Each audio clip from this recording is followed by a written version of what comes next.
If you are a mainstream Christian and you're easily triggered, you're not going to like this video because I'm going to speak negatively about the person that most of you idolize the most, Paul. And make no mistake, I'm not speaking negatively of Paul because I reject him or don't believe his words are inspired scripture. Quite the opposite. I love Paul's words and I do believe his words are inspired scripture. And I believe that he has to be in the Bible because he's your Deuteronomy 13 test. But that's not what this video is about.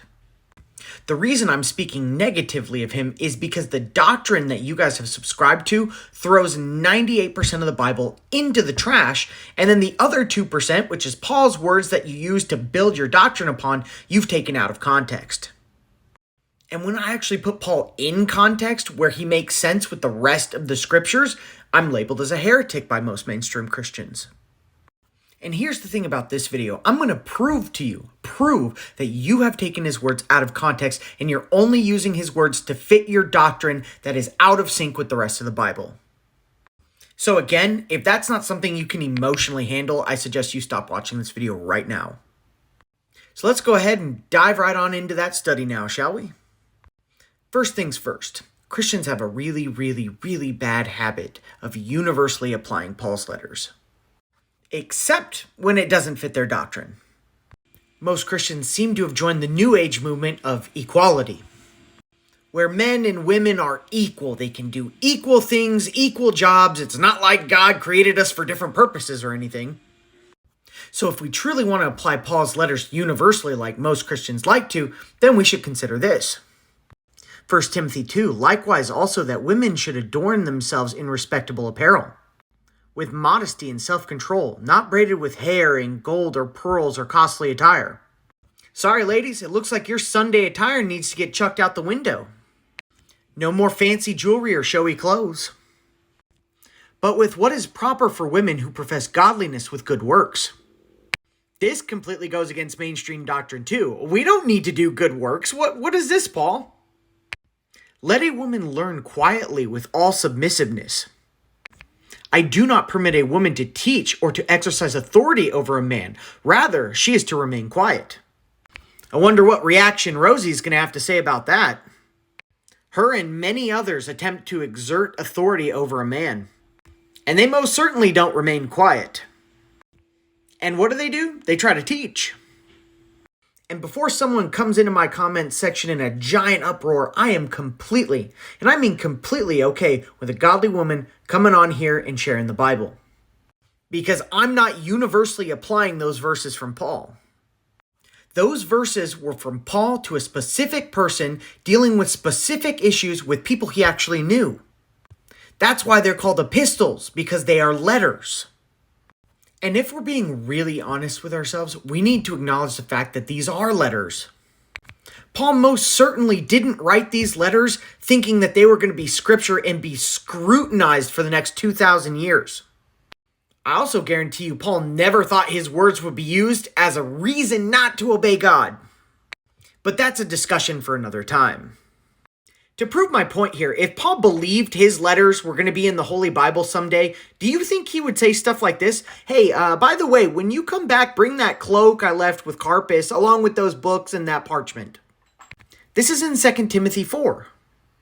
He's doing what you would do in a letter. Hey, on your way back, can you grab that stuff I left at What's-His-Face's house? If you thought your letter was going to be included in the Holy Bible one day, would you say something like this in it? Because I know I wouldn't. Every Christian seems to think that every single word out of Paul's mouth was straight from God. But even Paul says it's not. For example, 1 Corinthians 7, to the rest I say, I, not the Lord. He's giving instructions here that are not found in the Torah and did not come from God. That's exactly why he's specifying this to them. And what about stuff like this in 1 Corinthians 11? But every wife who prays or prophesies with her head uncovered dishonors her head, since it is the same as if her head were shaven. For if a wife will not cover her head, then she should cut her hair short. But since it is disgraceful for a wife to cut off her hair or shave her head, let her cover her head. Well, sorry, ladies, but if we're going to universally apply Paul's letters, you need to cover your head or you're dishonoring yourself and bringing shame to your family. And again, I'm okay if a woman doesn't want to cover her hair. And I'm okay if a woman comes on TikTok and shares the gospel. because I understand the context of these letters and who he was writing to and what it was about.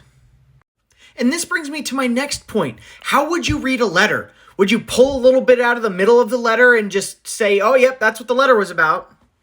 No, you read a letter front to back all the way through. And it doesn't take most people like 6 months to read a letter like it does at your church. If you spend 6 months studying one letter, but you can't even sit down for an hour to read it from the front to the back without stopping, you're not going to get the context of the letter.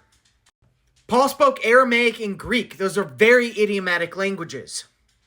So yes, Paul may have said stuff like, you're not under the law, you're under grace, but is that what Paul actually meant? Spoiler alert, it's not what you think it means. Idiomatic languages are very poetic. One word has 20 different meanings or more. It's very dependent on the context and the culture. Let me give you an example of this. If I say it's raining cats and dogs at my house right now, you understand that it's not literally raining cats and dogs at my house. It's just a heavy flow of rain. Well, the entire Bible is stuff like that. If you don't understand the cultural reference, then you're not going to get what the words mean. A sentence can't always be taken literally. You have to understand if it's an idiomatic phrase or paragraph or letter. When Paul said you're not under the law, you're under grace, it would kind of be like me saying you're not under the weather, you're fine. Because you know in our culture that idiom, under the weather, means you're experiencing the ill effects of the weather, you're sick.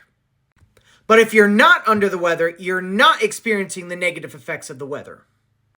Same concept. You're not experiencing the ill effects of the law because by your grace you were grafted into Israel and now you're walking a life that's pleasing to the Most High. Not under the law does not mean you can break God's commandments. In no world does that mean you can break God's commandments.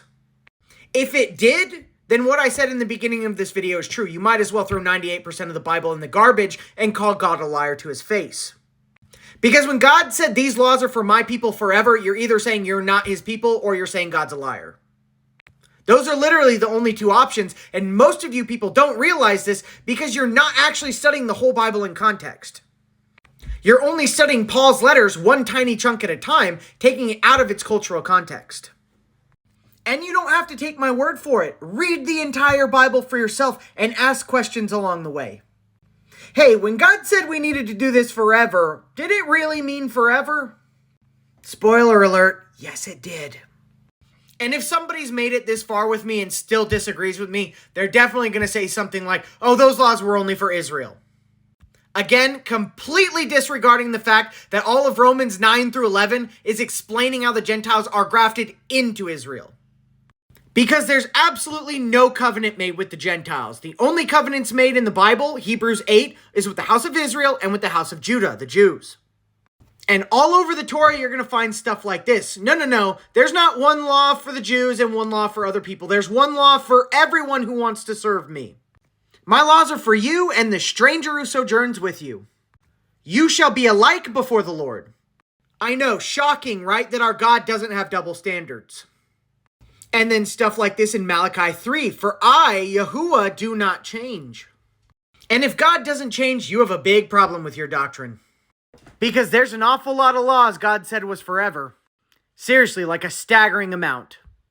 Over and over and over again, you'll see this in the Torah. These laws and statutes are forever. Laws and statutes forever. Forever. I hope you're starting to see my point. You can't pick and choose what you like out of Paul's letters. Because Paul may have said stuff like, you're not under the law, which you take as meaning you don't have to follow God's laws anymore. But then that also means you have to reconcile a lot of his other words. Because in Romans 2, he said it's not the hearers of the law who are righteous before God, but the doers of the law who will be justified. And in Romans 3, do we then overthrow the law by this faith? By no means. On the contrary, we uphold the law. And Paul may have said stuff like, for sin will have no dominion over you, since you are not under the law, but under grace. But what did he mean? Because in the very next verse, he says this. What then? Are we to sin because we are not under the law, but under grace? By no means. And the only definition we get for sin in the New Testament is 1 John 3:4, breaking God's commandments. So you can read what Paul said in his letters, but you're not going to understand what Paul meant in his letters unless you study things in context.